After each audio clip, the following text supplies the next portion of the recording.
السلام علیکم ورحمۃ اللہ وبرکاتہ نحمدہ ونصلی علی رسولہ الکریم اما بعد فاعوذ باللہ من الشیطان الرجیم بسم اللہ الرحمن الرحیم۔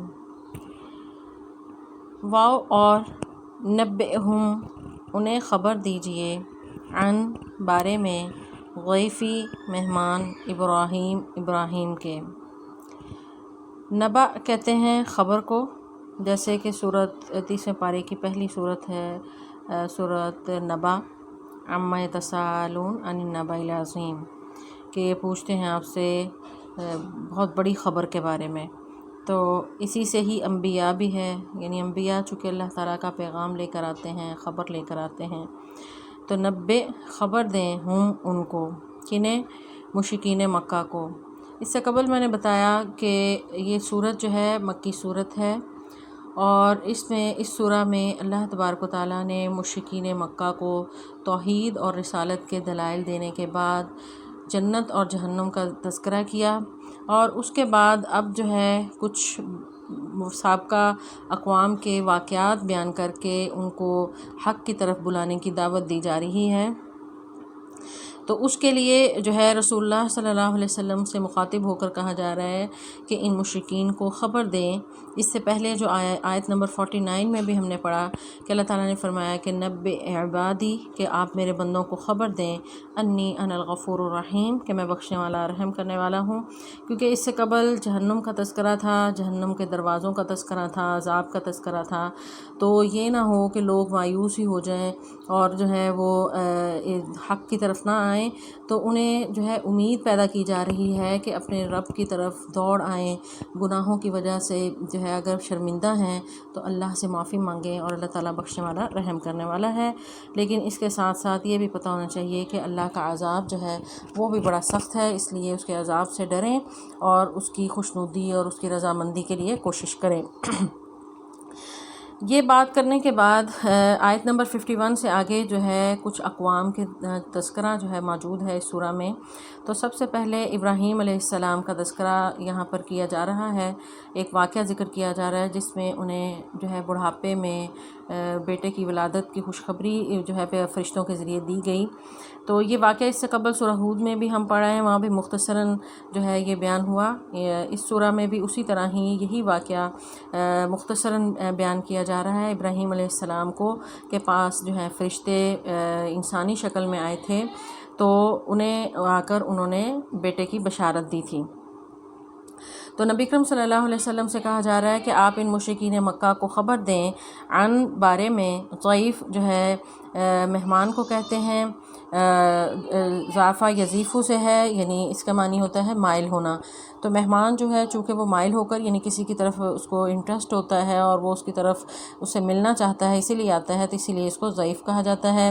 ضیوف اس کی جمع ہے، اور آپ نے دیکھا ہوگا کہ جب حج یا عمرہ کے لیے لوگ جاتے ہیں تو اہلا و سہلا لضیوف الرحمن لکھا ہوتا ہے کہ رحمان کے مہمانوں کے لیے کو خوش آمدید۔ تو ضیف جو ہے، ضیف مہمان کو کہتے ہیں۔ ابراہیم علیہ السلام کے مہمانوں کی خبر جو ہے انہیں دیجئے، اذ جب، دخلوا وہ سب داخل ہوئے۔ یہاں پر یعنی دخلوا جمع کا صیغہ ہے، اور عربی میں ہم جانتے ہیں کہ عام طور پر اردو یا انگلش میں واحد جو ہے ایک کو کہتے ہیں اور دو کو جمع کہا جاتا ہے۔ تو عربی زبان میں ایک کے لیے واحد اور دو کے لیے تثنیہ اور تین یا اس سے زیادہ کے لیے جمع کا صیغہ استعمال ہوتا ہے۔ تو دخلوا جو ہے یہ جمع کا صیغہ ہے، یعنی وہ سب داخل ہوئے۔ تو اس لفظ سے یہ پتہ چلتا ہے کہ وہ جو فرشتے آئے تھے یا وہ ضیف ابراہیم جو مہمان تھے ابراہیم کے، وہ کم سے کم بھی 3 تھے۔ مختلف روایات ہیں کہ وہ 3 فرشتے تھے۔ وہ فرشتے کون سے تھے؟ بعض روایات میں آتا ہے کہ جبرائیل، اسرائیل اور اسرافیل تھے، اور بعض کہتے ہیں کہ ایک بڑی جماعت تھی، 10 کی تعداد تھی۔ بہرحال جو ہے مستند روایات اس بارے میں نہیں ہیں۔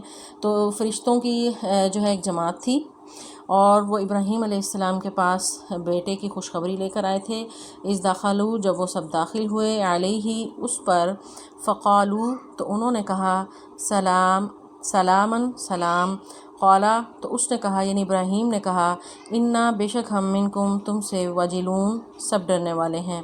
تو ابراہیم علیہ السلام نے جب انہیں دیکھا تو وہ ان سے خوف زدہ ہو گئے، کیونکہ وجلون جو ہے یہ موجل سے ہے.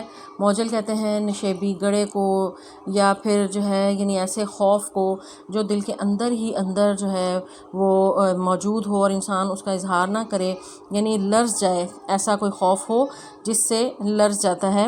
تو ابراہیم علیہ السلام جو ہے ان سے ڈرے، کیونکہ فرشتے جو ہیں انسانی شکل میں تھے، اور ان کا جو حلیہ تھا وہ بتا رہا تھا کہ کوئی لمبا سفر کر کے نہیں آئے، اور نہ وہ ان کے علاقے کے تھے. ظاہر ہے اگر علاقے کے ہوتے تو شکلیں وہ پہچان جاتے. تو جب انہوں نے سلام کہا تو ابراہیم علیہ السلام نے اپنے خوف کا اظہار کیا. تو اس سے قبل سورہ ہود میں ہم یہ پورا واقعہ پڑھ آئے ہیں کہ ابراہیم علیہ السلام جو ہے ان کے لیے بھنا ہوا بچڑا فوراً سے لے آئے اور ان کے سامنے جو ہے وہ رکھ دیا اور انہیں پیش کیا مہمانوں کو. لیکن جب انہوں نے ہاتھ آگے نہ بڑھایا، فلما رأى أيديهم لن يصلوا، جب انہوں نے دیکھا کہ وہ ہاتھ آگے نہیں بڑھا رہے تو پھر انہوں نے اپنے دل میں خوف محسوس کیا کہ یہ اگر جو ہے انسان شاید یہ نہیں ہے، یہ کیوں اس طرح کا رویہ دکھا رہے ہیں، کھا کیوں نہیں رہے. تو اس پر جو ہے ابراہیم علیہ السلام وہ اجنبی مہمانوں کو دیکھ کر خوف زدہ ہو گئے. تو انہوں نے فرشتوں نے کیا کہا؟ قالو، انہوں نے کہا لا توجل، آپ مت ڈریں یا نہ خوف زدہ ہوں. انا، بے شک ہم، نبشرک، آپ کو ہم خوشخبری دیتے ہیں. نبشر، نون جو ہے یہ جمع کے لیے ہے، یعنی ہم. بشر جو ہے بشرا یبشرو، تبشیر خوشخبری کو کہتے ہیں. رسول اللہ صلی اللہ علیہ وسلم کی ایک صفت بھی ہے، آپ بشیر ہیں، بشیر خوشخبری دینے والا. تو نبشر، ہم خوشخبری دیتے ہیں. بشرا نام بھی ہوتا ہے، یعنی خوشخبری کو کہتے ہیں بشرا. تو نبشرو کا، آپ کو ہم خوشخبری دیتے ہیں. بغلام، لڑکے کی. غلام جو ہے عربی میں لڑکے کو کہتے ہیں، تو ایک لڑکے کی ہم خوشخبری دے رہے ہیں. علیم، جو بہت ہی علم والا ہوگا.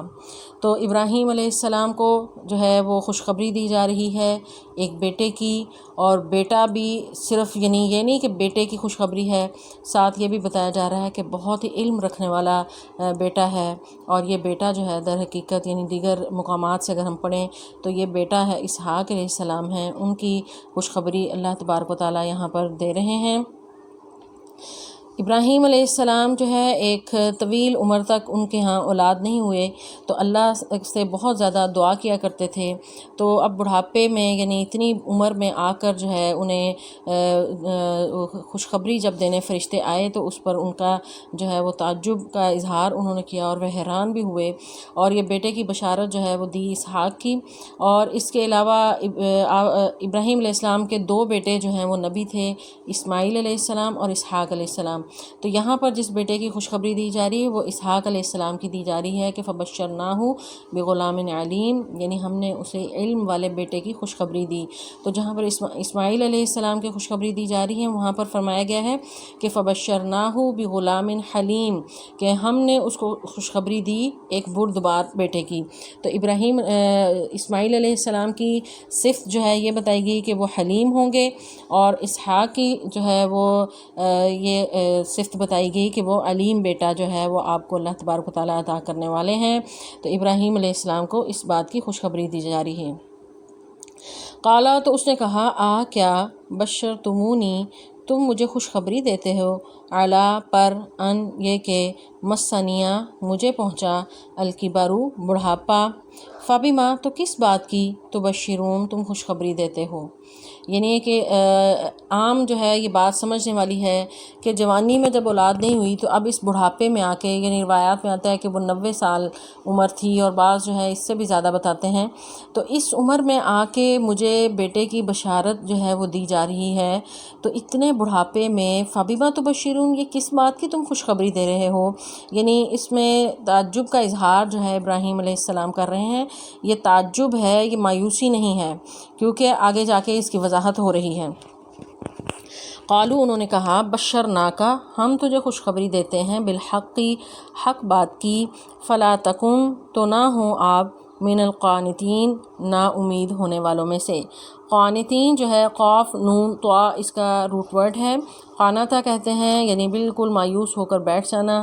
تو فرشتوں نے ابراہیم علیہ السلام سے کہا کہ آپ کس بات سے جو ہے یعنی آپ نا امید ہونے والوں میں سے نہ ہوں، ہم آپ کو بالکل صحیح بات کی خوشخبری دے رہے ہیں۔ تو ابراہیم علیہ السلام بھی نبی تھے، انہوں نے کہا انہوں نے کہا وَمَن يَقْنُطْ، اور کون نا امید ہوتا ہے من رحمتی، رحمت سے، رب ہی، اپنے رب کی، الا مگر الضالون، جو گمراہ ہیں۔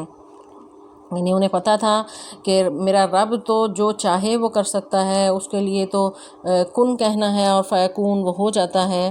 تو یہ تعجب جو ہے محض یہ ایک فطری جو ہے اس کا ریئیکشن تھا ایک انسان ہونے کے ناطے، اگرچہ نبی تھے لیکن تھے تو انسان۔ تو ایک انسان جو ہے جب کوئی بہت ہی بڑی خوشی کی بات سنتا ہے تو اس پر جو اس کا ریئیکشن ہونا چاہیے تو وہ ایک فطری بات ہوتی ہے۔ ابراہیم علیہ السلام کا یہ ریئیکشن جو ہے، انہوں نے بتایا کہ یہ میرا فطری ریئیکشن ہے، میں یہ بات نہیں کہ اپنے رب سے نا امید ہوں یا بالکل جو ہے یہ نا امیدی کی باتیں تو کافر کرتے ہیں، مجھے اپنے رب سے جو ہے امید ہے، اور یہ خوشی کا اظہار ہے جو اس طرح پوچھ رہے ہیں۔ اور یہ جو ہے فَبِمَا تُبَشِّرُونَ، کس بات کی تم خوشخبری دے رہے ہو؟ یہ تعجب کی حالت میں انہوں نے فرمایا کہ یہ ایسے ہی ہوتا ہے کہ جب کوئی خوشی کی بہت بڑی خبر دے تو اس کو بار بار پوچھا جاتا ہے ہاں دوبارہ بتاؤ مجھے کہ کیا بات کہہ رہے ہو۔ تو ابراہیم علیہ السلام کا یہ تعجب جو ہے مایوسی کے لیے نہیں تھا، بلکہ یہ تعجب خوشی کا اظہار تھا جو ان سے سنبھالی نہیں جا رہی تھی، اور اس کو جو ہے فرشتوں کے سامنے انہوں نے دوبارہ ان کی منہ سے سننا چاہتے تھے، تو اس وجہ سے انہوں نے یہ کہا۔ تو خوشی کا اظہار جو ہے یہ انسان کے، اور جذبات کا اظہار یہ انسان کی فطرت میں ہے، اور انسان کو اس کا اظہار کر دینا چاہیے۔ یہ نہیں کہ ہر وقت ہی سنجیدگی طاری ہو اور خوشی کے موقع پر انسان جو ہے بہت سیریس بیٹھا رہے۔ تو خوشی کے موقع پر خوشی کو شریعت کی حدود میں رہتے ہوئے منانا، اور غم کے موقع پر اس کا اظہار کرنا شریعت کے دائرے میں رہتے ہوئے، یہ انبیاء کی بھی سنت ہے کہ جیسا کہ رسول اللہ صلی اللہ علیہ وسلم کا پیارا بیٹا ابراہیم فوت ہوئے تو اس وقت رسول اللہ صلی اللہ علیہ وسلم کے آنسو جو ہیں وہ آنسو مبارک نکل پڑے۔ تو یعنی غم کا اظہار بھی انبیاء کی سیرت سے ہمیں ملتا ہے، اور خوشی کا اظہار بھی ہمیں ملتا ہے۔ تو موقع پر جو ہے جب بھی کوئی خوشی یا غم کا موقع ہو تو اس کو حدود کے اندر رہتے ہوئے اس کو منانا چاہیے۔ آگے اللہ تعالیٰ فرماتے ہیں ابراہیم علیہ السلام ظاہر ہے ایک بہت ہی اللہ تعالیٰ کے جلیل القدر پیغمبر تھے، اللہ تعالیٰ کے خلیل اللہ تھے، اللہ کے دوست تھے، اور ابو الانبیاء کہلاتے ہیں، اور بہت ہی زیرک تھے۔ انہوں نے بھانپ لیا کہ فرشتے صرف یہ اس بات کی خبر دینے کے لیے نہیں آئے، یہ کوئی بہت اہم کام کے لیے آئے ہیں۔ بیٹے کی خوشخبری جو ہے صرف اس کام کے لیے اللہ تعالیٰ نے فرشتے کو نہیں بھیجا، بلکہ یہ اور بھی کام جو ہے وہ ہو سکتا ہے۔ انہوں نے پوچھا کہ قالا، اس نے کہا فما، تو کیا خطبکم، تمہارا معاملہ ہے، ایہا، اے المرسلون، بھیجے ہوئے۔ مرسلون جو ہے مرسل سے، مرسل یعنی بھیجے ہوئے، رسول کا لفظ بھی اسی سے ہی ہوتا ہے کہ اللہ تعالیٰ کے پیغام جو ہے وہ جو لے کر آتے ہیں۔ تو اے بھیجے ہوئے، اے پیغمبروں، تم کس چیز کی بات جو ہے، کچھ معاملہ کچھ اور بھی ہے، صرف بیٹے کی بات خوشخبری تک کی بات نہیں ہے، اس سے آگے بھی کوئی معاملہ ہے۔ تو تم کیا بات لے کر آئے ہو، مجھے جو ہے اس بارے میں بتاؤ، کیونکہ فرشتے جو ہیں صرف اس طرح کے کاموں کے لیے نہیں آتے، کوئی بہت بڑا اللہ تعالیٰ کا مشن لے کر آتے ہیں، جیسا کہ ہم اس سے پہلے جو ہے آیت نمبر 8 میں بھی پڑھ چکے ہیں کہ اللہ تعالیٰ فرماتے ہیں کہ ما ننزل الملائکۃ الا بالحق، کہ ہم فرشتوں کو ایسے نہیں اتارتے مگر حق کے ساتھ، یعنی کوئی فیصلہ کن کسی معاملے کے لیے جو ہے فرشتوں کو بھیجا جاتا ہے۔ ابراہیم علیہ السلام نے اس چیز کو بھانپ لیا، بیٹے کی خوشخبری کی خوشی تو تھی، لیکن اس کے ساتھ ساتھ فکر مند ہوئے کہ یہ جو فرشتوں کو بھیجا گیا ہے ضرور یہ کوئی اہم معاملہ ہونے والا ہے۔ اس سے قبل ہم سورہ ہود میں کافی تفصیل سے پڑھ چکے ہیں کہ ابراہیم علیہ السلام جو ہے اپنے بھتیجے لوط علیہ السلام کے ساتھ جو ہے ہجرت کر کے عراق کے علاقے سے ابراہیم علیہ السلام فلسطین چلے گئے تھے، اور لوط علیہ السلام جو ہیں ان کو اللہ تبارک و تعالیٰ نے جو ہے قوم لوط کی طرف مبعوث فرمایا، وہ ادھر صدوم کی بستی کی طرف چلے گئے تھے۔ تو ابراہیم علیہ السلام جو ہیں ان کے پاس جب فرشتے خوشخبری لے کر آئے بیٹے کی، تو اس کے ساتھ ساتھ یہ فرشتے جو ہیں، یہی فرشتے قوم لوط پر عذاب لے کر آئے تھے۔ تو ابراہیم علیہ السلام جو ہے انہوں نے فرشتوں کی آمد کو بھانپ لیا، اور اس وجہ سے انہوں نے ان سے سوال کیا تھا کہ تمہارا کیا معاملہ ہے۔ قال فما خطبکم ایھا المرسلون، کہ اے بھیجے ہوئے رسولوں یا بھیجے جانے والوں فرشتوں، تمہارا کیا معاملہ ہے کہ تم کسی اور کام کے لیے بھی ضرور آئے ہو۔ قالوا، تو انہوں نے کہا، انا، بے شک ہم، ارسلنا، ہم بھیجے گئے ہیں، الی قوم، ایک ایسی قوم کی طرف، مجرمین، جو مجرم ہے۔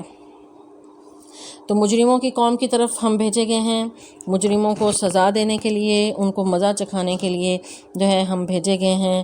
الا آل لوط، سوائے لوط کے گھر والوں کے، انا، بے شک ہم، لمنجوہم، ضرور انہیں بچانے والے ہیں، اجمعین، سب کو۔ یعنی یہ نہ سمجھیں کہ سب کے سب کو عذاب آئے گا، تو یہ اللہ کی سنت ہے کہ جب کسی قوم پر عذاب آتا ہے تو اس قوم میں سے جو اہل ایمان ہوتے ہیں اور پیغمبر اور ان کے گھرانے کو، اور گھرانے میں سے جو اہل ایمان ہیں ان کو اللہ تبارک و تعالیٰ بچا لیتے ہیں۔ تو فرشتوں نے ابراہیم علیہ السلام کو اپنی آمد کا دوسرا مقصد بھی بتا دیا کہ ہم جو ہے لوط علیہ السلام کی قوم پر جو ہے عذاب لے کر آئے ہیں، لیکن آپ بے فکر رہیں کہ لوط اور ان کے گھر والوں کو، یعنی جو اہل ایمان ہیں، ان کو ہم جو ہے بچا لیں گے، اور اللہ تعالیٰ نے اسی کا حکم دیا ہے۔ اور تمام گھر والے نہیں، الا امرأتہ، مگر اس کی عورت، امرأہ یعنی ویسے تو عورت کے لفظ استعمال ہوتا ہے، تو یہاں اس سے مراد جو ہے لوط کی عورت، یعنی لوط علیہ السلام کی بیوی یہاں پر مراد ہے۔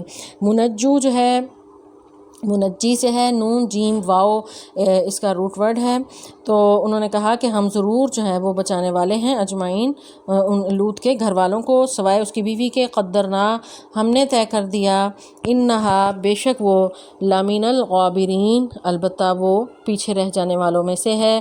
غابرین جو ہے غبار سے ہے، غبار چونکہ پیچھے رہ جاتا ہے تو وہ غابرین، وہ پیچھے رہ جانے والوں میں سے ہے، یعنی وہ سابقون الاولون سے نہیں ہوئی، وہ لوط علیہ السلام پر ایمان نہیں لائی، وہ حق کے راستے پہ نہیں تھی، وہ جس طرح غبار پیچھے رہ جاتا ہے اور جو ہے وہ آگے نہیں بڑھتا، تو اسی طرح جو ہے وہ غابرین میں جو ہے شامل ہو گئی، تو اس کو نجات نہیں دی جائے گی۔ تو لوط علیہ السلام کا ابراہیم علیہ السلام سے یہ مکالمہ اور لوط علیہ السلام کا قصہ ہم تفصیل سے اس سے پہلے سورہ ہود میں پڑھ چکے ہیں، اور اگر آپ اس کے بارے میں جاننا چاہتے ہیں تو وہ لیکچرز جو ہیں وہ میرے موجود ہیں سورہ ہود کے، وہاں اس کی تفصیلات دیکھی جا سکتی ہیں۔ فلما جاء، پھر جب وہ آئے، آل لوط، لوط کے گھر والوں کے پاس، المرسلون، وہ بھیجے ہوئے، یعنی وہ بھیجے ہوئے فرشتے جو ہیں جب آل لوط کے پاس آئے، قالا، تو کہا، انکم، بے شک تم، قوم، لوگ ہو، منکرون، اجنبی۔ منکرون جو ہے منکر کی جمع ہے، یعنی جس کا انکار کیا جائے، انکار اس چیز کا کیا جاتا ہے جس سے انسان جو ہے ناآشنا ہو، اجنبی ہو، یا جس کا کوئی خوف ہو۔ تو فرشتوں کو جو ہے لوط علیہ السلام بھی نہ پہچان سکے، انہوں نے کہا کہ تم جانے پہچانے نہیں لگتے۔ ابراہیم علیہ السلام بھی نہیں پہچان پائے، فرشتے انسانی شکل میں تھے، کیونکہ اگر وہ فرشتے کی ہی شکل میں ہوتے تو انہیں پوچھنے کی ضرورت ہی نہیں تھی، ابراہیم علیہ السلام کو ان کی مہمان نوازی اور بھنا ہوا بچڑا لانے کی ہی ضرورت نہیں تھی۔ تو وہ اس سے یہ پتہ چلتا ہے کہ وہ اصلی شکل میں تو نہیں تھے، انسانی شکل میں تھے۔ تو انسانی شکل میں ہونے کے ساتھ ساتھ ان کے لباس، ان کا وضاقتہ، ان کا حلیہ جو ہے یہ نہیں بتاتا تھا کہ کہیں دور سے آئے ہیں، تو اس علاقے کے بھی نہیں تھے۔ تو اسی وجہ سے ان دونوں جو ہے جلیل القدر پیغمبروں نے نہ ابراہیم علیہ السلام پہچان سکے، نہ لوط علیہ السلام پہچان سکے، اور لوط علیہ السلام نے بھی کہا ان فرشتوں سے، قوم منکرون، تم تو مجھے بڑے اجنبی سے لگتے ہو، جانے پہچانے نہیں لگتے۔ تو ان آیات سے یہ پتہ چلتا ہے کہ انبیاء جو ہیں وہ عالم الغیب نہیں ہیں۔ اگر انبیاء کو غیب کا علم ہو یا انہیں تمام خبریں معلوم ہوں تو نہ ابراہیم علیہ السلام جیسے جلیل القدر پیغمبر سوال کرتے فرشتوں سے کہ تم کون ہو، اور ان کی مہمان نوازی کے لیے بھاگ کے بچڑا نہ بھون کر لاتے، کیونکہ فرشتے تو نہیں کھاتے جس طرح عام انسان کھاتے ہیں، اور نہ ہی لوط علیہ السلام یہ سوال کرتے کہ تم مجھے اجنبی سے معلوم ہوتے ہو۔ بہرحال یعنی اس سے یہ پتہ چلتا ہے کہ اس انبیاء جو ہیں وہ عالم الغیب نہیں ہوتے، انہیں اتنی ہی خبر ہوتی ہے جتنی اللہ تبارک و تعالیٰ انہیں جو ہے وہ خبر دیتے ہیں۔ تو انہوں نے کیا کہا، قالو، انہوں نے کہا، بلکہ جئناکا، ہم آپ کے پاس لے کر آئے ہیں، بما، اس کو جو، کانو، وہ سب تھے، فیہ، اس میں، یمترون، شک کرتے۔ یمترون جو ہے امتراء سے ہے، ممترین کہتے ہیں، یعنی وہ شک جو انسان کو جھگڑے میں مبتلا کر دے کہ انسان جو ہے اس پر آمادہ ہو جائے، اس کو یعنی کوئی جس کی حقیقت بھی کچھ نہ پتہ ہو اور وہم و گمان پر مبنی جو ہے وہ شک جو ہے وہ امتراء کہلاتا ہے کہ آپ کی قوم جو ہے جس معاملے میں شک کرتی ہے ہم اس کے بارے میں یہ فیصلہ کرنے آئے ہیں۔ اور یعنی معاملہ کیا تھا؟ یعنی اللہ تعالیٰ کا انکار، آخرت کا انکار، شرک کرتے تھے اور گناہوں میں مبتلا تھے، اور خاص طور پر لوط علیہ السلام کی قوم جو ہے یعنی انتہائی بے حیائی اور فحاشی میں مبتلا تھی کہ مردوں کی طرف جو ہے وہ اپنی جنسی رغبت کے لیے وہ آتے تھے، ان کی رغبت تھی مردوں کی طرف، تو وہ یعنی یہ معاملات کی طرف اشارہ کیا جا رہا ہے۔ وَآتَيْنَاكَ اور ہم آئے ہیں آپ کے پاس، کا یعنی آپ کے پاس، لوط علیہ السلام کے پاس، بالحق حق کے ساتھ، وَإِنَّا اور بے شک ہم لَصَادِقُونَ البتہ سچوں میں سے ہیں۔ تو لوط علیہ السلام کو فرشتے جو ہیں وہ خبر بتا رہے ہیں اور اپنے آنے کی وجہ اور مقصد بتا رہے ہیں کہ ہم آپ کے پاس آئے ہیں کہ وہ جو شک کرنے والے لوگ ہیں جو آپ سے جھگڑا کرتے ہیں اور حق بات کو قبول کرنے میں جو ہے وہ لیت العل سے کام لیتے ہیں، آپ کی بات نہیں مانتے، تو ان کا جو ہے ہم فیصلہ کرنے آئے ہیں اور اللہ تبارک و تعالیٰ کی طرف سے بھیجے گئے ہیں حق کے ساتھ۔ وَإِنَّا لَصَادِقُونَ اور یقیناً ہم یہ بالکل صحیح بات کر رہے ہیں اور ایسے ہی ہونے والا ہے۔ حق سے مراد جو ہے یہاں پر عذاب ہے۔ پھر یعنی حق کے ساتھ آئیں یعنی عذاب لے کر آئیں، اِنَّا لَصَادِقُونَ ہم یقیناً اس معاملے میں بالکل سچے ہیں، یعنی یقیناً وہ عذاب آنے والا ہے۔ تو پھر آپ نے کیا کرنا ہے؟ لوط علیہ السلام کو کہا جا رہا ہے کہ فَأَسْرِ تو لے چلیں بِأَہْلِکَ اپنے گھر والوں کو، بِقِطْعٍ حصے میں، من اللیل رات کے، تو رات کے کسی بھی حصے میں آپ لے کر چلیں اپنے گھر والوں کو، وَاتَّبِعْ اور خود چلیں، ادبارہم ان کے پیچھے، ولا یلتفت اور نہ مڑ کر دیکھیں، منکم تم میں سے، احد کوئی بھی، وامضوا اور سب چلو، حیث جہاں تؤمرون تمہیں حکم دیا جاتا ہے۔ لوط علیہ السلام کو فرشتے جو ہیں ہدایات دے رہے ہیں اللہ تبارک و تعالیٰ کی طرف سے جو وہ لے کر آئے تھے، اور وہ ہدایت کیا ہے؟ عصری جو ہے عصر کہتے ہیں رات کے سفر کو، جیسا کہ سورہ اسراء 15ویں پارے کی پہلی آیت کہ سبحان الذی اسریٰ بعبدہ، کہ رسول اللہ صلی اللہ علیہ وسلم کے معراج کے واقعے کو ذکر اللہ تعالیٰ کرتے ہیں کہ پاک ہے وہ ذات جو اس نے اپنے بندے کو جو ہے رات کا سفر کروایا، آپ جو ہے وہ آسمانوں کی آپ نے سیر کی تھی۔ تو فَأَسْرِ تو رات کے وقت، یعنی اس سے یہ پتہ چلتا ہے کہ فرشتوں نے انہیں لوط علیہ السلام کو یہ حکم دیا تھا کہ آپ نے رات کے وقت یہ اپنا سفر اس کو سٹارٹ کرنا ہے اور رات کے کسی بھی پہر خاموشی سے یہاں سے نکل جانا ہے، اور اس کے لیے جو ہے وَاتَّبِعْ أَدْبَارَهُمْ اور جو ہے خود پیچھے چلنا ہے اور گھر والوں کو آگے چلانا ہے۔ اور کہا جاتا ہے کہ یہ گھر والے ظاہر ہے بیوی تو ان کی ساتھ نہیں چلی، جیسا کہ فرشتوں نے پہلے ہی ذکر کر دیا تھا کہ اس کی لوط کی عورت جو ہے یعنی بیوی وہ پیچھے رہ جانے والوں میں سے ہے، وہ ساتھ نہیں جائے گی کیونکہ وہ ان شر پسندوں کے ساتھ مل گئی تھی اور انہی میں سے تھی۔ تو بیٹیاں تھیں دو، لوط علیہ السلام کا بیٹا نہیں تھا تو دو بیٹیاں ہی تھیں، تو ان کو لے کر انہوں نے نکلنا تھا، اور یہ کہا جا رہا ہے کہ بیٹیوں کو آپ نے آگے چلانا ہے اور خود ان کے پیچھے پیچھے چلنا ہے۔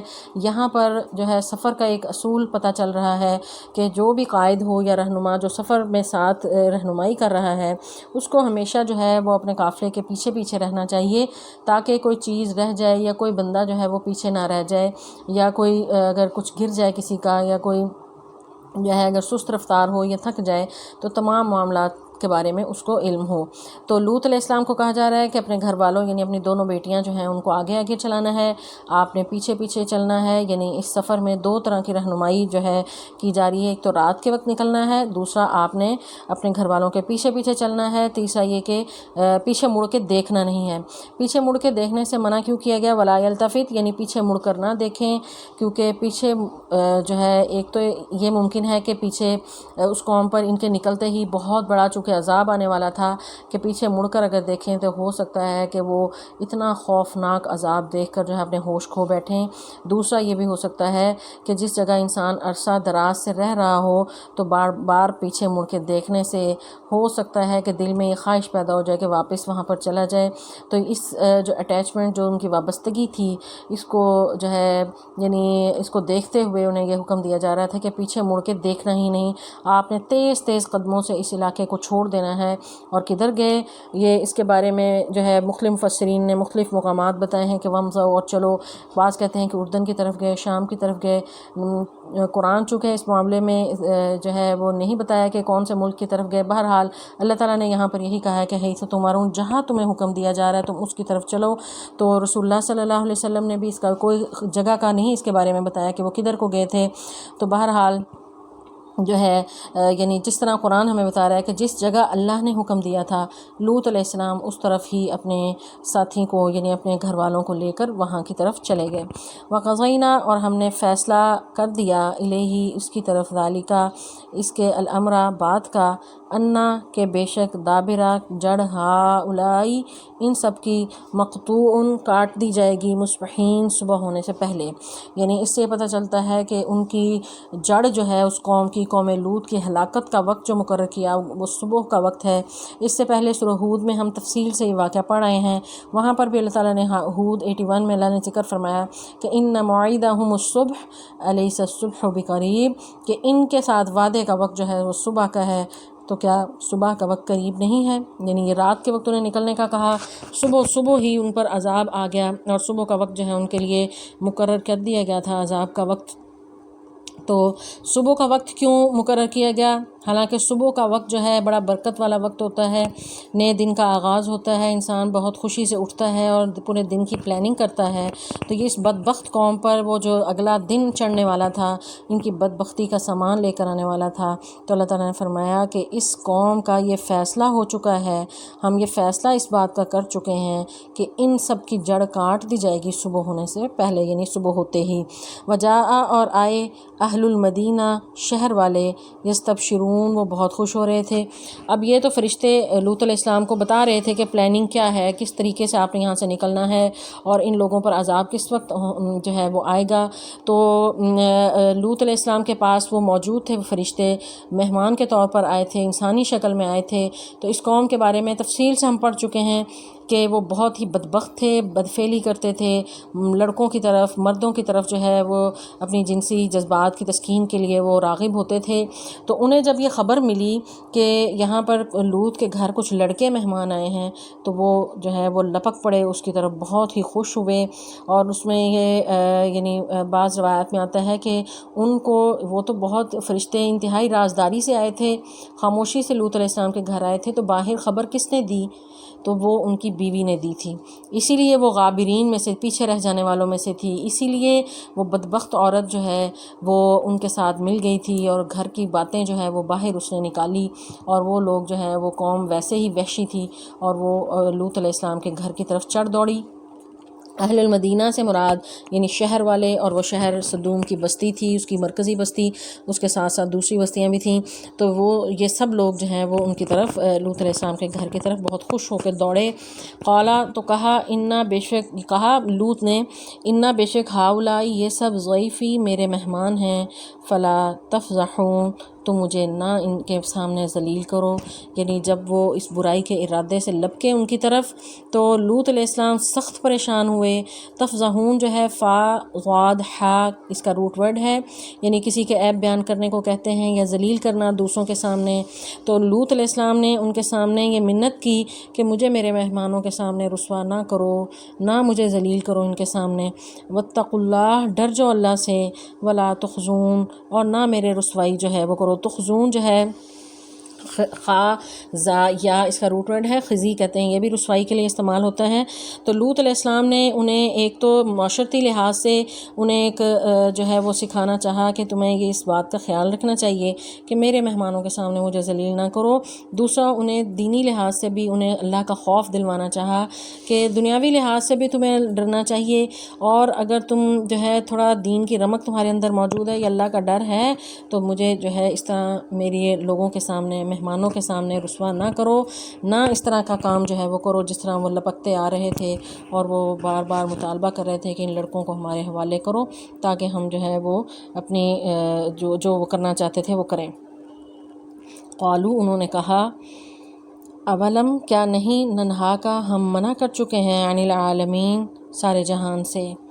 اب یہ اتنی بدبخت قوم تھی کہ یہ عمل جو ہے اسی سے یہ ان مکالمے سے ہی اندازہ کریں کہ وہ قوم کتنی ہی بری تھی کہ سر عام مطالبہ کر رہی اس عمل کا، برائی کرنے کا، بدفعلی کرنے کا، لوط مہمان آئے ہوئے کا لحاظ نہیں ہے، اور گھر کی طرف چڑھ دوڑے، یعنی وحشی ہو چکے تھے کہ ایک مہذب معاشرے میں اس طرح کا تصور بھی کوئی انسان نہیں کر سکتا کہ ایک گھر پہ مہمان آئیں کوئی باہر سے، تو باہر پوری قوم اکٹھی ہوئی ہے کہ ان لڑکوں کو ہمارے حوالے کرو۔ لوط علیہ السلام ان کے منتیں کر رہے ہیں کہ مجھے ان کے سامنے ذلیل اور رسوا نہ کرو، اللہ سے ڈر جاؤ۔ تو وہ کہا، پھر کہنے لگے کالو ننہا کا جو ہے منع کرنا، منع کرنے کو کہتے ہیں، کیا ہم نے تجھے نہیں روکا تھا کہ ان العالمین سارے جہان کا ٹھکانہ لو؟ یعنی لوط علیہ السلام جو ہیں اس قوم میں سے نہیں تھے۔ عام طور پر اللہ تعالیٰ کی یہ سنت ہے کہ اللہ تعالیٰ ہر قوم میں سے انہی میں سے ہی نبی کو بھیجتے ہیں، لیکن لوط علیہ السلام کا معاملہ ایسا تھا کہ وہ اس قوم میں سے نہیں تھے، قوم لوط میں سے نہیں تھے، وہ ابراہیم علیہ السلام کے بھتیجے تھے، اور یہ عراق سے یہاں پر آئے تھے۔ اللہ تبارک و تعالیٰ نے انہیں حکم دیا تھا کہ اس بستی میں جا کر جو ہے وہ اللہ کا پیغام پہنچائیں۔ ایک تو وہ اس قوم کے نہیں تھے، پھر ان کا کوئی خاندان کنبہ قبیلہ وہاں پر نہیں تھا، پھر ان کا جو ہے ان کی بات ماننے والا بھی کوئی نہیں تھا، تنہا تھے، بیٹا بھی نہیں تھا، اور وہ جو اکیلے ہی جو ہے اتنی بدبخت قوم کا مقابلہ کر رہے تھے۔ تو انہوں نے جو ہے اس بات پر جب یہ سب لوگ چڑھ دوڑے تو ان کی بات سننے والا بھی کوئی نہیں، تو انہوں نے کہا کہ ان کی منتیں کیں، تو اس پر وہ قوم کہنے لگی کہ ہم نے تمہیں منع نہیں کیا تھا کہ سارے جہان کا ٹھکانہ لو؟ کہ اور مسافروں کے ساتھ ان کا ویسے اس قوم کا رویہ بہت ہی برا ہوتا تھا، کوئی بھی آتا اس کا مال لوٹ لیتے تھے، اس کو مار ڈالتے، اس کو رسوا کرتے، یعنی کوئی بھی ان کی بستی سے بچ نہیں سکتا تھا۔ اور انہوں نے اس پر متفقہ فیصلہ یہ خود ہی کیا ہوا تھا کہ جو بھی آئے ہمیں کوئی نہیں روکے گا اس معاملے میں کہ مسافروں کو جو ہے وہ کچھ بھی کہنے سے۔ تو یہ ایک ان کی بدماشی تھی اس قوم کی کہ خود سے ہی انہوں نے یہ قانون بنا رکھا تھا کہ کوئی بھی بھولا بھٹکا ہمارے علاقوں کی طرف اگر کوئی آ گیا بچ کے نہیں جائے گا، اس کا مال لوٹ لیتے تھے، اس کی عزت لوٹ لیتے تھے، اس کو قتل کر دیتے تھے۔ تو یہ لوط علیہ السلام نے جب ان کو جو ہے درخواست کی کہ میرے مہمانوں کے سامنے ذلیل نہ کرو، تو انہوں نے کہا کہ ہم نے تمہیں منع نہیں کیا تھا کہ سارے جہان کا ٹھیکہ نہ لو؟ کیوں ان کو رکھا؟ تو کیوں تم نے ان کو ٹھہرایا؟ تو ہم تو مہمانوں کے ساتھ یہی سلوک کرتے ہیں جو ان کے ساتھ ہم کرنا چاہتے ہیں۔ قالا، تو کہا، ہاؤلائی بناتی، یہ ہیں میری بیٹیاں، ان کنتم فاعلین، اگر تم کر سکتے ہو۔ تو اس کی وضاحت جو ہے کافی تفصیل سے ہم سورہ ہود میں پڑھ چکے ہیں کہ لوط علیہ السلام نے یہ کیوں کہا کہ یہ میری بیٹیاں ہیں۔ تو ایک تو اس کا جواب یہ ہے کہ انتہائی جو انسان بالکل بے بس ہو جاتا ہے کہ آپ یعنی مثال سے سمجھیں اگر اس کو ہم کہ اگر کوئی ڈاکو مال لوٹنے لگے اور عزت کا بھی درپے ہو تو انسان جو ہے اپنی عزت کو بچانے کی کوشش کرتا ہے اور جان بھی لینا چاہتا ہو، تو انسان کہتا ہے یہ لو میرا ہر سامان لے جاؤ، موبائل لے لو، جو چھیننا چاہتے ہو، ہماری جان بخشی کرو یا ہماری عزت چھوڑ دو۔ تو لوط علیہ السلام کے مہمانوں کو جب وہ ذلیل کر رہے تھے اس طرح، یعنی وہ مہمانوں کے ساتھ اس طرح کا ان کا رویہ اتنا جو ہے یعنی تضحیک آمیز تھا، تو اس پر انہوں نے کہا کہ تمہیں تو چاہیے یہ تھا کہ اگر تم اپنے ان جذبات کی تسکین چاہتے ہو تو قوم کی بیٹیاں ہیں ان سے نکاح کرو اور حلال طریقے سے اپنا یہ جو ہے ضرورت پوری کرو۔ تو یہ ہے میری بیٹیاں، تو اس سے مراد یعنی قوم کی بیٹیاں بھی مراد لیا جا سکتا ہے یا لوط علیہ السلام کی بیٹیاں جو ہیں وہ بھی اس سے مراد لیا جا سکتا ہے۔ عمرکا، تیری عمر کی قسم، انہم، بے شک وہ، لفی، البتہ، سکراتہم، اپنی مستی میں، یعمہون، دیوانے ہو رہے تھے۔ یہاں پر جو ہے بات لوط علیہ السلام کی چل رہی تھی، جو ہے اللہ تبارک و تعالیٰ نے موضوع جو ہے ایک دم سے رسول اللہ صلی اللہ علیہ وسلم کی طرف موڑا اور ان کی عمر کی قسم کھا کر کہہ رہے ہیں کہ اے نبی تیری عمر کی قسم، بے شک وہ بڑی ہی بدمستی میں تھے۔ سکرتہم، سکارا کہتے ہیں نشے کو، یعنی ایسا نشہ جو جیسے موت کا بے ہوشی طاری ہوتی، انسان کو کوئی ہوش نہیں رہتا، یا کوئی بھی نشہ ایسا جس سے عقل پر پردہ پڑ جاتا ہے، اس کو سکر کہا جاتا ہے۔ تو ان کی جنسی خواہشات کا نشہ ان پر ایسا چڑھا ہوا تھا، وہ اندھے ہوئے تھے، انہیں کوئی جائز ناجائز کی پرواہ نہیں تھی، اور جس طرح انسان کی پیٹ کی بھوک ہوتی ہے تو وہ اس کو ڈاکو بنا دیتی ہے، تو یہ جنسی خواہش میں وہ اندھے ہو چکے تھے، گھر کا گھیراؤ کر چکے تھے، لوط علیہ السلام سے مطالبہ کر رہے تھے مہمانوں کو باہر نکالیں، تو یعنی وہ اپنی مستی میں بالکل مست ہو چکے تھے، دیوانے ہو رہے تھے، یامہون یعنی بھٹکے پھر رہے تھے، کئی ادھر گر رہے ہیں کئی ادھر گر رہے ہیں، دیوانوں کی سی حرکتیں جو ہے، یامہون، عین میم ہا اس کا روٹ ورڈ ہے، یعنی دیوانوں کی سی حرکتیں کرنا۔ تو عام طور پر یعنی آوارہ انسان جو پھرتے ہیں وہ اسی قسم کی حرکتوں کی وجہ سے ہی آوارہ پھرتے ہیں اور اسی قسم کے خیالات ان کے ذہن میں ہوتے ہیں۔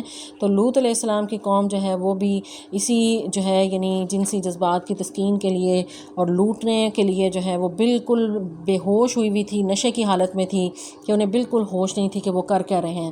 تو اس پہ جو ہے یہاں پر اس آیت میں اہم بات جو ہے یہ کہ رسول اللہ صلی اللہ علیہ وسلم کی عمر کی قسم کھائی جا رہی ہے۔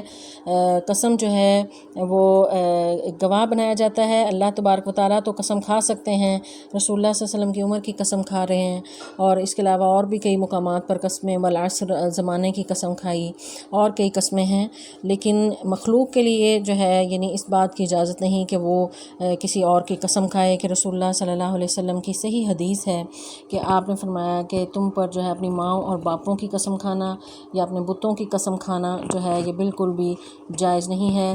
اللہ کی قسم اس وقت کھاؤ، یعنی اور اللہ کی قسم بھی اس وقت کھاؤ جب تم سچے ہو۔ یہ ابو داؤد کی بالکل صحیح حدیث ہے کہ آپ نے صحابہ کو منع کیا۔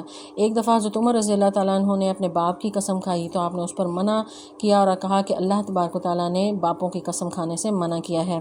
تو قرآن کی قسم بھی کھانا یا جو ہے کسی انسان کے سر کی قسم کھانا، اس قسم کی، کیونکہ قسم میں انسان گواہ بنا رہا ہوتا ہے اور گواہ اسی کو بنایا جاتا ہے جو چیز جو ہے ہمیشہ سے قائم رہے۔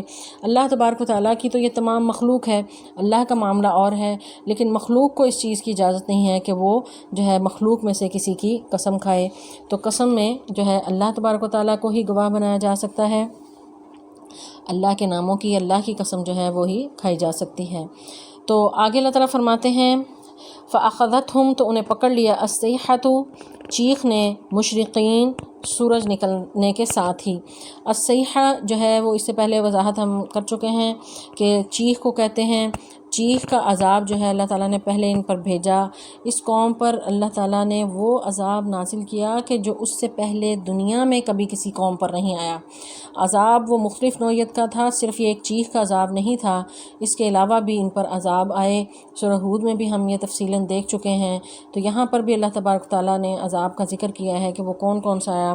مشرقین سے مشرق کا لفظ ہم استعمال کرتے ہیں، مشرق جہاں سے سورج طلوع ہوتا ہے، تو سورج نکلتے مشرقین یعنی سورج نکلتے ہی جو ہے ان پر عذاب آ گیا، یعنی ابھی سورج نکل رہا تھا، روشنی پھیل رہی تھی، اس روشنی کے پھیلنے کے ساتھ ساتھ ان پر جو ہے عذاب، ان کی زندگی کی تاریکی شروع ہو رہی تھی اور ان پر اللہ کا عذاب آ رہا تھا، اور وہ چیخ تھی بہت ہی تیز، ناقابل برداشت، ہولناک چیخ، کہ یہ چیخ جو ہے بعض اوقات یعنی اونچی آواز کا جو شور ہے وہ انسان کو ہلاک کر دیتا ہے۔ کہ جب کہیں بم بلاسٹ ہوتا ہے تو بہت سے لوگوں کو بم کا اگر ٹکڑے نہ بھی لگیں تو وہ اس آواز سے ہی ہلاک ہو جاتے ہیں۔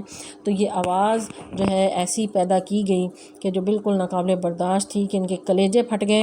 پھر اس کے بعد اللہ تعالیٰ فرماتے ہیں فَجَعَلْنَاهَا، ہم نے کر دیا، عَالِيَهَا، اس کے اوپر کے حصے کو، عالیہ، عالی سے، عالی کہتے ہیں اوپر کو، سافل جو ہے اسفل سافلین کا لفظ اس سے پہلے ہم پڑھ چکے ہیں کہ سافل کہتے ہیں نچلے کو، اوپر کے حصے کو نیچے، نیچے کو اوپر بنا دیا، اور پھر اسی پر بس نہیں کی۔ تیسرا عذاب کیا ہے، یعنی ایک پہلا عذاب ذکر کیا کہ چیخ کا عذاب، پھر اوپر سے نیچے تلپٹ کر دیا۔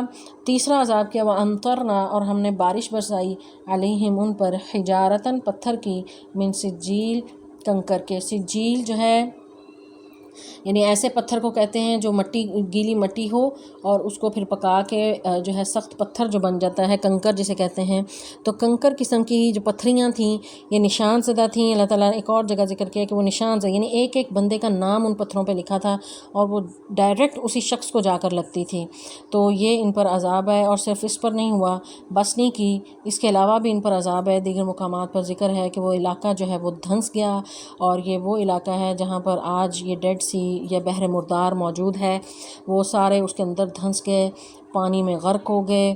یعنی سب سے پہلے تو چیخ نے ان کے کلیجے پھاڑے، بستی پلٹ دی گئی۔ حدیث میں آتا ہے کہ رسول اللہ صلی اللہ علیہ وسلم فرماتے ہیں کہ جبرائیل نے اس بستی کے نیچے اپنا پر ڈالا اور اس بستی کو، پوری کی پوری بستی کو اٹھا کر اتنا اونچا لے گئے کہ ان کے کتوں اور مرغوں کی آواز، یعنی صبح صبح کتے بھونک رہے ہوتے ہیں اور مرغے بھی اذانیں دے رہے ہوتے ہیں، ان کی آوازوں کو آسمان والوں نے سنا، یعنی فرشتوں نے بھی سنا۔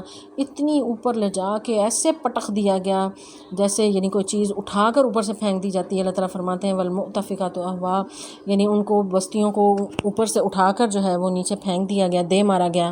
تو یہ اتنا ہی کافی تھا کسی شخص کو مارنے کے لیے، ہولناکی کے لیے، کہ چیخ تھی، وہ پٹخ کے مارا گیا۔ پھر اسی پر بس نہیں کی، پتھروں کے اوپر سے بارش کر دی گئی، اور وہ پتھر جو ہے کوئی مٹی کے پتھر عام نہیں تھے، بلکہ وہ کنکر تھے، سجیل کہا، یعنی اور نشان زدہ تھے، پتھر مارے گئے۔ اور پھر اس کے بعد جب یہ بستی پلٹی تو اتنی نیچے چلی گئی کہ وہ بحر مردار میں یعنی سمندر میں دھنس گئی، پانی اندر گھس آیا۔ پھر اس کے ساتھ ساتھ جو ہے زلزلہ آیا، اور اس کے ساتھ جو ہے یعنی اب اگر وہ اس علاقے کو اگر دیکھا جائے، یہ بحر مردار کے قریب جو علاقہ ہے جہاں پر یہ بدبخت قوم رہتی تھی، تو آتش فشاں کے بھی آثار نظر آتے ہیں کہ وہ پہاڑ جن میں یہ رہ رہے تھے، وہ آتش فشاں بھی وہاں سے پھوٹ پڑا، وہ مادہ نکلا، اس نے بھی ان کو جلایا ہوگا۔ تو اس قسم کا عذاب جو ہے آج تک کسی قوم پر نہیں آیا۔ تو اس قوم کی بدبختی ہے، کیونکہ یہ انہوں نے فعل ہی وہ اختیار کیا، وہ کام وہ کرتے تھے، کوئی بے حیائی کا وہ کام کہ جو اس سے پہلے کسی قوم نے کیا ہی نہیں تھا۔ تو پھر اللہ تعالیٰ نے عذاب بھی ایسا ان پر نازل کیا کہ یہ جو ہے ان کو برباد کر کے رکھ دیا۔ اللہ تعالیٰ فرماتے ہیں اِنَّ بے شک فی ذالک، اس میں لآیات، البتہ نشانیاں ہیں، للمتوسمین، متوسمین کے لیے۔ متوسمین جو ہے واو سین میم اس کا روٹ ورڈ ہے۔ وسم کہتے ہیں کسی بھی نشان کو، علامت کو، جو گھوڑے کے سم جو ہیں یعنی اس کے جو پاؤں کے نیچے نشان ہوتے ہیں، سم، اس سے بھی نشان پڑتے ہیں۔ تو آثار، متوسمین سے مراد یعنی وہ لوگ جو آثار کو دیکھ کر پہچان جائیں، یعنی اہل فراست اس سے مراد ہیں، یعنی جو عقل والے لوگ ہیں وہ ان کے ٹوٹے پھوٹے گھروں، ان کی تباہ شدہ بستیوں سے پہچان جائیں گے کہ اس قوم پر عذاب آیا تھا، تو ان حالات کو دیکھ کر وہ عبرت پکڑیں گے۔ آج ہم دیکھیں کہ ہم نے سیر گاہیں بنائی ہوئی ہیں، یہ عبرت کے جو نشان، جو سابقہ قومیں ہیں جو اس دنیا سے بالکل ختم ہو گئی ہیں، ان کے آثار جو ہے قدیمہ کو دیکھ کر ہم اس کو انجوائے یا پکنک پوائنٹ سمجھتے ہیں۔ تو اللہ تعالیٰ کہہ رہے ہیں کہ ان آثار سے تم عبرت کا نشان جو ہے انہیں اللہ نے بنا دیا ہے، تم ان سے جو ہے وہ سبق حاصل کرو۔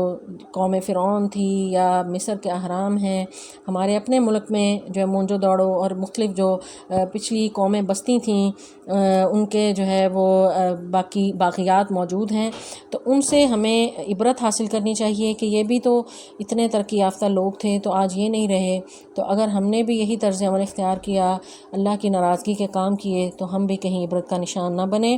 تو یہاں پر اللہ تعالیٰ ذکر کرتے ہیں کہ اِنَّ فِی ذَلِکَ لَآیَاتٍ لِلْمُتَوَسِّمِین، کہ گہری نظر سے جائزہ لینے والوں کے لیے، غور و فکر کرنے والوں کے لیے جو ہے ان واقعات میں نشانیاں ہیں، ان علاقوں میں نشانیاں ہیں جن میں جو ہے یہ لوگ رہتے تھے اور وہ تباہ و برباد ہو گئے۔ اور آگے طرف فرماتے ہیں وَإِنَّهَا، اور بے شک وہ لَبِسَبِیل، البتہ سبیل راستے کو کہتے ہیں، لَبِسَبِیل البتہ وہ راستے پر تھے، مقیم قائم دائم۔ مقیم یعنی وہ راستہ جو ہمیشہ قائم رہنے والا ہے۔ تو یہ صدوم کی جو بستی تھی، یہ کوئی ایسے علاقے میں یہ رہتے تھے کہ جہاں سے بالکل قریبی گزرگاہ تھی اور لوگ وہاں سے گزرتے تھے، تجارتی قافلے گزرتے تھے، یہ کوئی ہٹ کے علاقہ نہیں تھا، بہت معروف راستہ تھا یہاں۔ اور کہا جاتا ہے کہ یہاں پر 4 لاکھ سے زیادہ لڑنے والے مرد جوان موجود تھے، تو ان کی یہ کوئی کم تعداد میں لوگ نہیں تھے۔ تو جب ان کے لڑاکا یعنی اس سے یعنی سمجھ لیں کہ آرمی ان کی جو ہے وہ 4 لاکھ تھی، تو عام لوگ کتنے ہوں گے، بہت بڑی آبادی تھی۔ اور وہاں پر یعنی کچھ عرصہ پہلے 20,000 سے زائد جو ہیں وہ قبریں بھی دریافت ہوئیں۔ تو قریش سے چونکہ یہ خطاب کیا جا رہا ہے، ان کو ڈرایا جا رہا ہے، تو انہیں بتایا جا رہا ہے کہ تم بھی وہاں سے گزرتے ہوگے، تم نے بھی وہ تباہی کے آثار اور نشان دیکھے ہوں گے، تو تمہیں ان سے جو ہے وہ عبرت پکڑنی چاہیے۔ اِنَّ فِی ذَلِکَ، بے شک اس میں لآیۃ، نشانی ہے، للمؤمنین، ایمان لانے والوں کے لیے۔ تو یہ ان کی نشانیاں جو ہیں اب آج بھی دنیا میں موجود ہیں۔ تو اہل ایمان، اہل عقل، متوسمین جو ہیں وہ اس سے غور و فکر کرنے والے، گہری نظر رکھنے والے جو ہے وہ اس سے عبرت پکڑتے ہیں اور اپنی اصلاح کرتے ہیں اور ان کاموں سے باز آ جاتے ہیں۔ تو قریش مکہ سے پہلے مخاطبین وہ ہیں ان آیات کے، اس کے بعد تمام قوم جو ہے، تمام امت جو ہے مخاطب ہے ان آیات کی، کہ جو بھی اس طرح کا عمل اختیار کرے گا تو وہ اس طرح کے برے انجام سے نہیں بچ سکتا۔ اللہ تعالیٰ کی پکڑ بہت شدید ہے، اور بہت جب وہ چاہے وہ پکڑ سکتا ہے، اور وہ الیس الصبح بقریب، اللہ تعالیٰ فرماتے ہیں کہ وہ وقت دور نہیں ہے کہ جب اللہ تعالیٰ جس کی جب چاہے پکڑ کر لے۔ تو تفصیل کے ساتھ یہاں پر جو ہے وہ لوط علیہ السلام کا قصہ ذکر کیا ہے۔ اللہ تعالیٰ سے دعا ہے کہ اللہ تعالیٰ ہمیں صحیح قرآن پاک کا فہم عطا فرمائے۔ السلام علیکم ورحمۃ اللہ وبرکاتہ۔